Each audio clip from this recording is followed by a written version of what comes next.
Hi friends, welcome back to my channel. ನಾನು ನಿಮ್ಮ ಪ್ರೀತಿಯ ಶೈಲಾ. ಇವತ್ತು ನಾನು ನಿಮಗೆ ಸ್ಪೆಷಲ್ ಆಗಿರುವಂತಹ ಒಂದು ದಹಿ ವಡಾವನ್ನ ಹೇಗೆ ನಾವು ಪ್ರಿಪೇರ್ ಮಾಡೋದು ಅಂತ ತೋರಿಸ್ಕೊಡ್ತೇನೆ. ಅದಕ್ಕಿಂತ ಮುಂಚೆ ನನ್ನ ಚಾನಲ್ಗೆ ಇನ್ನು ಯಾರು ಸಬ್ಸ್ಕ್ರೈಬ್ ಮಾಡಿಲ್ವೋ ದಯವಿಟ್ಟು ಸಬ್ಸ್ಕ್ರೈಬ್ ಬಟನ್ ಅನ್ನ ಕ್ಲಿಕ್ ಮಾಡಿ. ಹಾಗೆ ಪಕ್ಕದಲ್ಲಿ ಕಾಣೋ ಬೆಲ್ ಬಟನ್ ಕೂಡ ಕ್ಲಿಕ್ ಮಾಡಿ. ಈ ಬೆಲ್ ಬಟನ್ ನೀವು ಕ್ಲಿಕ್ ಮಾಡೋದ್ರಿಂದ ನಿಮಗೆ ನನ್ನ ವಿಡಿಯೋನ ಹೊಸ ಹೊಸ ನೋಟಿಫಿಕೇಶನ್ ನಿಮಗೆ ಮೊದಲು ತಲುಪುತ್ತೆ. ಹಾಗೆ ಈ ವಿಡಿಯೋ ಇಷ್ಟ ಆದರೆ ದಯವಿಟ್ಟು ಲೈಕ್ ಕೊಡೋದನ್ನ ಮರಿಬೇಡಿ. ಹಾಗೆ ನಿಮ್ಮ ಫ್ರೆಂಡ್ಸ್ಗೆಲ್ಲ ಶೇರ್ ಮಾಡಿ. ಬನ್ನಿ ಫ್ರೆಂಡ್ಸ್, ಹೇಗೆ ಪ್ರಿಪೇರ್ ಮಾಡೋದು ಅಂತ ನೋಡೋಣ. ನಾನಿಲ್ಲಿ ಈ ಒಂದು ಡಿಶಸ್ನ 8 ಮೆಂಬರ್ಸ್ಗೆ ಮಾಡ್ತಾಯಿದ್ದೇನೆ. ಅದಕ್ಕೆ ನಾನಿಲ್ಲಿ 2 ಕಪ್ಪು ಉದ್ದಿನಬೇಳೆಯನ್ನು ನೆನೆಸೋಕೆ ಹಾಕ್ತಾಯಿದ್ದೇನೆ. ನೀವು ಒಂದು 4ರಿಂದ 5 ಜನರಿಗೆ ಮಾಡ್ತಾಯಿದ್ದೀರಾ ಅಂತಾದರೆ 1 ಕಪ್ ನಿಮಗೆ ಸಾಕಾಗುತ್ತೆ. ಇಲ್ಲಿ 2 ಕಪ್ಪಿಗೆ ನಾನಿಲ್ಲಿ ಫುಲ್ ನೀರನ್ನು ಹಾಕಿದ್ದನ್ನು ನೆನೆಸೋಕೆ ಇಡ್ತಾಯಿದ್ದೇನೆ. ಏನಿಲ್ಲ ಅಂದರೂ ಇದು 3ರಿಂದ 4 ಗಂಟೆಗಳ ಕಾಲ ಚೆನ್ನಾಗಿ ನೆನೆಯಬೇಕು. 3-4 ಗಂಟೆ ಆದಮೇಲೆ ನೋಡಿ, ಇದು ಈಗ ಚೆನ್ನಾಗಿ ನೆಂದಿದೆ. ನೋಡ್ತಾ ಇದ್ದೀರಾ, ಸೈಜ್ ಇದು ಡಬಲ್ ಆಗಿದೆ. ಉದ್ದಿನಬೇಳೆ ಸೈಜ್ ಡಬಲ್ ಆದಮೇಲೆ ನಂತರ ನಾವು ಇದನ್ನು ನೀಟಾಗಿ ವಾಶ್ ಮಾಡಿ ಮಿಕ್ಸಿ ಜಾರ್ಗೆ ಹಾಕ್ಕೊಂಡು ಇದನ್ನು ನಾವೀಗ ನೀರನ್ನು ಹಾಕದೇನೆ ಚೆನ್ನಾಗಿ ರುಬ್ಕೊಳ್ಬೇಕಾಗತ್ತೆ. ನೀರಿನ ಅವಶ್ಯಕತೆ ಅಷ್ಟು ಬಿದ್ದರೆ ನಮಗೆ ಸ್ವಲ್ಪವೇ ನಾವು ನೀರನ್ನು ಹಾಕ್ಕೊಂಡು ಗಟ್ಟಿಯಾಗಿ ಇದನ್ನು ರುಬ್ಕೊಳ್ಬೇಕು. ತುಂಬಾ ಗಟ್ಟಿಯಾಗಿ ಇದನ್ನು ನಾವು ರುಬ್ಕೊಳ್ಬೇಕಾಗತ್ತೆ. ನಂತರ ಇದಕ್ಕೆ ನಾನು ಒಂದು ಅರ್ಧ ಚಮಚದಷ್ಟು ಉಪ್ಪನ್ನು ಸೇರಿಸ್ಕೊಳ್ತಾ ಇದ್ದೇನೆ. ಹಾಗೆ 1 ಚಮಚದಷ್ಟು ಜೀರಿಗೆಯನ್ನು ಹಾಕ್ಕೊಳ್ತಾ ಇದ್ದೇನೆ. ಜೀರಿಗೆ ಮತ್ತು ಉಪ್ಪನ್ನು ಹಾಕಿದ ನಂತರ ನಾವೀಗ ಚೆನ್ನಾಗಿ ಮಿಕ್ಸ್ ಮಾಡಬೇಕಾಗತ್ತೆ. ಈ ಮಿಕ್ಸಿಂಗ್ ಪ್ರೊಸೀಜರ್ ಹೇಗಿದೆ ಅಂದರೆ, ನಾವು ಒಂದೇ ಡೈರೆಕ್ಷನಲ್ಲಿ ಮಿಕ್ಸಿಂಗನ್ನು ಮಾಡಬೇಕಾಗತ್ತೆ. ಈ ಸರ್ಕ್ಯುಲರ್ ಮೋಷನಲ್ಲಿ ನೋಡಿ, ನಾವು ರೌಂಡಾಗಿ ಈ ಥರ ಒಂದೇ ಡೈರೆಕ್ಷನಲ್ಲಿ ನಾವು ಇದನ್ನು ಕಲಿಸ್ಕೊಳ್ಬೇಕಾಗತ್ತೆ. ರಿಟರ್ನ್ ನಾವು ಕಲಿಸ್ಕೊಳ್ಬಾರ್ದು, ಒಂದೇ ಥರ ಡೈರೆಕ್ಷನ್. ಯಾವ ಥರ ಅಂದರೆ, ನಾವೀಗ ಬಲಗಡೆ ತಿರುಗಿಸ್ಕೋತಾ ಇದ್ದರೆ ಒಂದೇ ಥರ, ಆ ಥರ ನಾವು ಮಾಡೋದ್ರಿಂದ ನಮಗೆ ಸ್ಪಾಂಜಿ ಆಗಿರುವಂತಹ ವಡ ನಮಗೆ ರೆಡಿ ಆಗುತ್ತೆ. ನೋಡ್ತಾ ಇದ್ರಲ್ವ, ಇದೇ ನಾವು ಮೋಷನಲ್ಲಿ ಫಾಸ್ಟಾಗಿ ಕೈಯಲ್ಲಿ ಮಾಡಿಕೊಂಡು ಒಂದು 10 ನಿಮಿಷನಾದರೂ ಕಂಪಲ್ಸರಿಯಾಗಿ ಇದನ್ನು ನಾವು ಈ ಥರ ಕಲಿಸ್ಕೊಳ್ಬೇಕಾಗತ್ತೆ. ಈ ಥರ ನಾವು ಮಾಡೋದ್ರಿಂದ ನಮಗೆ ಸ್ಪಾಂಜಿ ಸಿಗುತ್ತಲ್ವ, ನಮಗೆ ಟೇಸ್ಟಿಯಾಗಿ ಕೂಡ ಆಗುತ್ತೆ. ಹಾಗೆ ಎಣ್ಣೆನೂ ಕೂಡ ಜಾಸ್ತಿ ಹಿಡ್ಕೊಳ್ಳಲ್ಲ ಈ ವಡಾಗೆ. ಈ ಥರ ಒಂದು 10 ನಿಮಿಷಗಳ ಕಾಲ ಮಾಡ್ಕೊಳ್ಳಿ. ಸಾಧ್ಯವಾದರೆ ಸ್ವಲ್ಪ ಜಾಸ್ತಿನೇ ಮಾಡಿ. ನಂತರ ನಾನೀಗ ಏನು ಮಾಡ್ತಿದ್ದೇನೆ ಅಂದರೆ, ಎಣ್ಣೆಯನ್ನು ನಾನು ಬಿಸಿ ಮಾಡೋಕ್ಕಿಟ್ಟಿದ್ದೇನೆ. ಎಣ್ಣೆ ಚೆನ್ನಾಗಿ ಕಾಯಬೇಕು. ತುಂಬ ಅತಿಯಾಗೂ ಜಾಸ್ತಿನೂ ಕಾಯಬಾರ್ದು. ಅತಿಯಾಗಿ ಜಾಸ್ತಿ ಕಾದ್ಬಿಟ್ರೆ ನಮಗೆ ವಡ ಕಪ್ಪಾಗಿಬಿಡುತ್ತೆ. ಮೀಡಿಯಮ್ ಆಗಿ ಕಾದಿರಬೇಕು. ನಂತರ ನಾವು ಕಾದ ನಂತರ ಇದಕ್ಕೆ ನಾವು ಈ ಥರ ರೌಂಡ್ ಶೇಪಲ್ಲಿ ವಡವನ್ನು ಬಿಟ್ಕೊಳ್ಬೇಕಾಗತ್ತೆ. ಇದನ್ನು ನಾವು ಚಿಕ್ಕ ಉರಿಯಲ್ಲಿ ತುಂಬ ಹೊತ್ತು ಬೇಯಿಸ್ಕೊಳ್ಬೇಕಾಗತ್ತೆ. ಈ ಥರ ನಾವು ಮಾಡೋದ್ರಿಂದ ನಮಗೆ ವಡ ಕಂಪ್ಲೀಟಾಗಿ ಒಳಗಿನ ತನಕ ಚೆನ್ನಾಗಿ ಬೆಂದಿರುತ್ತೆ. ಹಾಗೆ ಎಣ್ಣೆ ಕೂಡ ತೊಗೊಳ್ಳಲ್ಲ ಒಳಗೆ. ಈ ಥರ ನಾವು ಒಂದೊಂದೇ ನೋಡಿ ರೌಂಡ್ ಶೇಪಲ್ಲಿ ಇದನ್ನು ಬಿಟ್ಕೊಳ್ಬೇಕಾಗತ್ತೆ. ರೌಂಡ್ ಶೇಪಲ್ಲಿ ನಮಗೆ ವಡ ಸಿಕ್ಕಿದ್ರೆ ನಮಗೆ ತಿನ್ನುವಾಗ ತುಂಬಾ ಚೆನ್ನಾಗಿರುತ್ತೆ ಫೀಲು. ಎಣ್ಣೆ ಚೆನ್ನಾಗಿ ಕಾದಿಲ್ಲ ಅಂತಾದರೆ ನೀವು ದಯವಿಟ್ಟು ಇದನ್ನು ಹಾಕೋಕೆ ಹೋಗಬೇಡಿ. ಆ ಥರ ನಾವು ಹಾಕೋದ್ರಿಂದ ಎಣ್ಣೆ ತುಂಬಾ ಹಿಡ್ಕೊಂಡ್ಬಿಡುತ್ತೆ ವಡಾಗೆ. ಎಣ್ಣೆ ಆಗಿಬಿಡುತ್ತೆ. ನಮಗೆ ಎಣ್ಣೆ ಕಮ್ಮಿ ಇರಬೇಕು ಅಂದರೆ ನಾವು ಚೆನ್ನಾಗಿ ಎಣ್ಣೆ ಕಾದ ನಂತರನೇ ನಾವು ಇದನ್ನು ಬಿಟ್ಕೊಳ್ಬೇಕಾಗತ್ತೆ. ನೋಡಿ, ಇದೀಗ ಚೆನ್ನಾಗಿ ಫ್ರೈ ಆಗ್ತಾಯಿದೆ ಅಲ್ವಾ, ಕಲರ್ ನೋಡಿ ಚೇಂಜ್ ಆಗ್ತಾಯಿದೆ.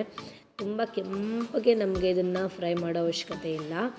ಒಂದು ಲೈಟಾಗಿ ಕಂದು ಬಣ್ಣಕ್ಕೆ ಇದು ಬಂದರೆ ನಮಗೆ ಸಾಕಾಗುತ್ತೆ. ನೋಡ್ತಾ ಇದ್ರಲ್ವ, ಇದು ನಮಗೆ ಕಲರ್ ಪರ್ಫೆಕ್ಟ್ ಆಗಿದೆ. ಈಗ ನಾವು ಇದನ್ನು ತೆಗಿಯೋಕ್ಕೆ ಇದೀಗ ರೆಡಿ ಆಗ್ತಾ ಬಂದಿದೆ.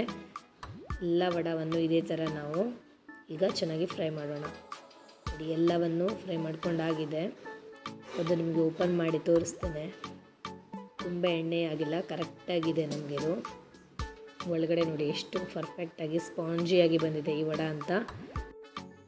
ನೋಡಿ, ಪ್ರೆಸ್ ಮಾಡಿದ್ರೆ ರಿಟರ್ನ್ ಬರ್ತಾಯಿದೆ ಅಲ್ವಾ, ಎಷ್ಟು ಫ್ಲಫಿಯಾಗಿ ಬಂದಿದೆ ಈ ವಡ ಅಂತ. ಈಗ ನಮ್ಮ ಈ ವಡ ಎಲ್ಲ ಮುಗ್ದಿದೆ. ನೋಡಿ, ಇಷ್ಟು ಕ್ವಾಂಟಿಟಿ ನಮಗೆ ಸಿಕ್ಕಿದೆ ವಡ. ನಂತರ ನಾವು ಏನು ಮಾಡಬೇಕು ಅಂದರೆ, ಈ ವಡವನ್ನು ಬಿಸಿ ನೀರಿನಲ್ಲಿ ಒಂದು 2ರಿಂದ 3 ಗಂಟೆಗಳ ಕಾಲ ನೆನೆಸಿಡಬೇಕಾಗತ್ತೆ. ಇದನ್ನು ನಾವು ಬಿಸಿ ನೀರಲ್ಲಿ ನೆನೆಸಿಟ್ರೆ ಮಾತ್ರ ನಮಗೆ ತುಂಬ ಸಾಫ್ಟಾಗಿ ರೆಡಿ ಆಗುತ್ತೆ ನಮ್ಮ ಈ ಉದ್ದಿನ ವಡ. ನಮಗೆ ಇದು ಸಾಫ್ಟ್ನೆಸ್ ಬೇಕಾಗುತ್ತೆ, ಈ ಥರ ಗಟ್ಟಿಯಾಗಿರಬಾರ್ದು. ಸೊ ಅದಕ್ಕೆ ನಾವು ಈ ಥರ ಬಿಸಿ ನೀರಿನಲ್ಲಿ 2ರಿಂದ 3 ಗಂಟೆಗಳ ಕಾಲ ಅದನ್ನು ನೆನೆಸಿಡಬೇಕಾಗತ್ತೆ. ಬಿಸಿ ನೀರು ಅಂದರೆ ಉಗುರು ಬೆಚ್ಚಗಿನ ನೀರಲ್ಲ, ನೀವು ಸ್ನಾನ ಮಾಡುವಾಗ ಯಾವ ಥರ ಯೂಸ್ ಮಾಡ್ತೀರಲ್ಲ ಅಷ್ಟು ನೀರು ಬಿಸಿ ಇರಬೇಕು. ಅದನ್ನು ನಾವು ನೆನೆಸಿಡಬೇಕಾಗತ್ತೆ. ನೋಡಿ, ಈಗ 3 ತಾಸು ಇದನ್ನು ನೆನೆಸಿಟ್ಟಿದ್ದೇನೆ. ನೋಡಿ, ಕಲರ್ ಕೂಡ ನೋಡಿ ಎಷ್ಟು ಚೇಂಜ್ ಆಗಿದೆ ಅಲ್ವಾ, ವೈಟ್ ಕಲರ್ಗೆ ರೆಡಿ ಆಗಿದೆ. ಪರ್ಫೆಕ್ಟಾಗಿ ಇದು ರೆಡಿಯಾಗಿದೆ. ಈಗ ಇದನ್ನು ನಾವು ಲೈಟಾಗಿ ಈ ಥರ ನೀರನ್ನು ಹಿಂಡಬೇಕಾಗತ್ತೆ. ಫುಲ್ಲಲ್ಲ, ಲೈಟಾಗಿ ಪ್ರೆಸ್ ಮಾಡಿ ನೀರನ್ನು ತೆಗೆದು ಎಲ್ಲನೂ ಒಂದು ಕಡೆ ಇಟ್ಕೊಳ್ಳಿ. ನಮ್ಮ ಈ ಮೊಸರು ವಡೆ ಮಾಡೋಕ್ಕೆ ಈ ವಡೆ ಈಗ ಕರೆಕ್ಟಾಗಿ ರೆಡಿಯಾಗಿದೆ. ಈ ಥರ ನಾವು ಮಾಡೋದ್ರಿಂದ ಇದರಲ್ಲಿರೋ ಎಣ್ಣೆ ಅಂಶ ಕೂಡ ನಮಗೆ ಖಾಲಿಯಾಗುತ್ತೆ. ಇದನ್ನು ಎಲ್ಲ ವಯಸ್ಸಿನವರು ಕೂಡ ತಿನ್ನಬಹುದು. ಈವನ್ ಹಲ್ಲಿಲ್ಲ ಅಂದರೂ ಕೂಡ ಇದನ್ನು ಇಷ್ಟಪಟ್ಟು ತಿನ್ಬೋದು. ಅಷ್ಟು ಚೆನ್ನಾಗಿದು ರೆಡಿ ಆಗುತ್ತೆ. ಇಷ್ಟು ಸಾಫ್ಟ್ ಆಗಿದೆ.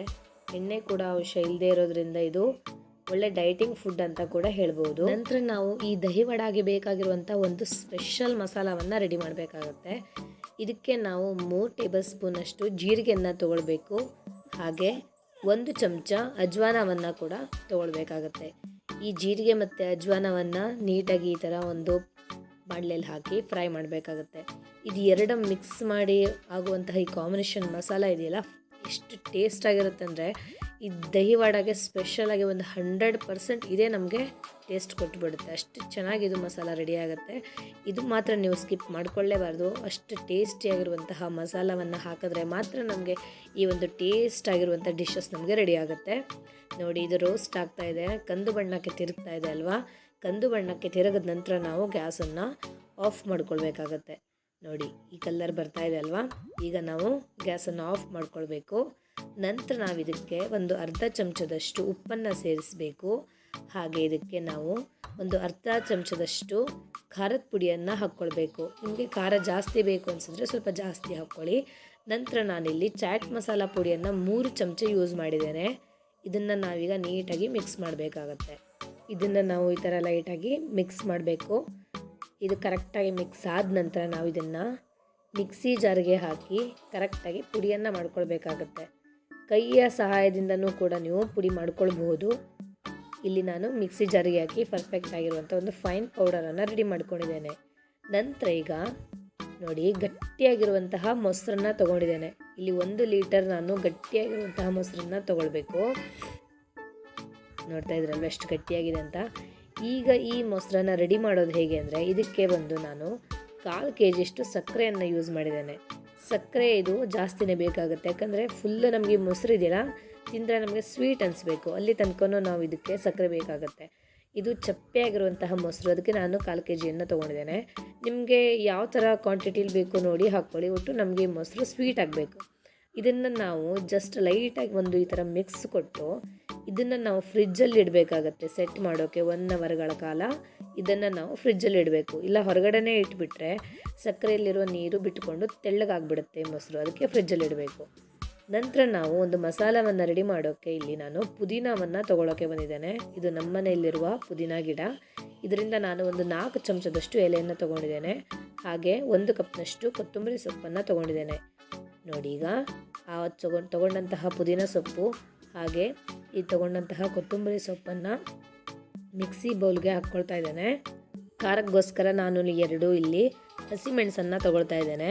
ಹಾಗೆ ಒಂದು 2 ಚಮಚದಷ್ಟು ಪುಟಾಣಿಯನ್ನು ತೊಗೊಳ್ಬೇಕಾಗತ್ತೆ.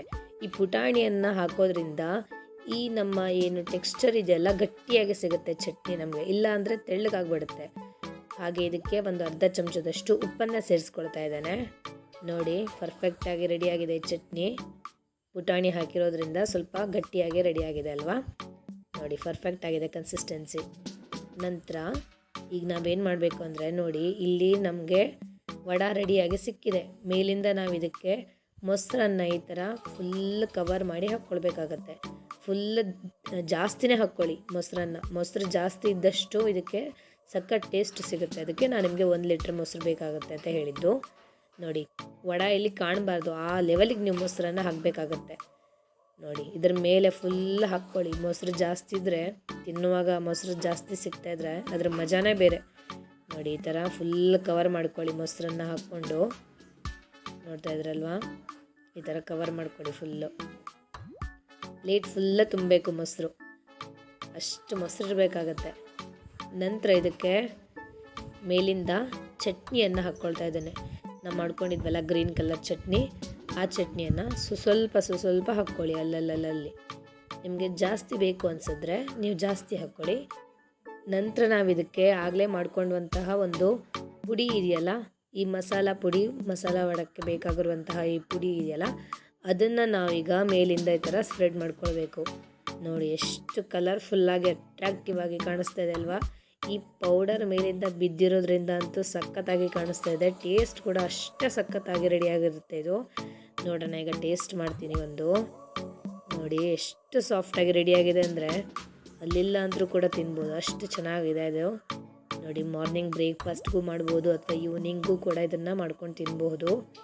ನೋಡಿ ಎಷ್ಟು ಸಾಫ್ಟಾಗಿ ಸಖತ್ತಾಗಿ ರೆಡಿಯಾಗಿದೆ, ಅಷ್ಟೇ ಟೇಸ್ಟಿಯಾಗೂ ಕೂಡ ಇದೆ. ಸ್ವೀಟ್ ಖಾರವಾಗಿ ಅಲ್ಲಲ್ಲಿ ಸಖತ್ ಅನಿಸ್ತಾ ಇದೆ ಟೇಸ್ಟು. ನೀವು ಇದನ್ನು ಟ್ರೈ ಮಾಡಿ. ಇವತ್ತಿನ ಈ ವಿಡಿಯೋ ನಿಮಗೆ ಇಷ್ಟ ಆಗಿದೆ ಅಂತ ಅನ್ಕೋತೀನಿ. ದಯವಿಟ್ಟು ಇಷ್ಟ ಆದರೆ ಲೈಕ್ ಕೊಡೋದನ್ನ ಮರಿಬೇಡಿ, ಹಾಗೆ ನಿಮ್ಮ ಫ್ರೆಂಡ್ಸ್ಗೆಲ್ಲ ಶೇರ್ ಮಾಡಿ. ಬೈ ಫ್ರೆಂಡ್ಸ್, ಮತ್ತೆ ಮುಂದಿನ ವಿಡಿಯೋದಲ್ಲಿ ಸಿಗ್ತೇನೆ. ಬಾಯ್.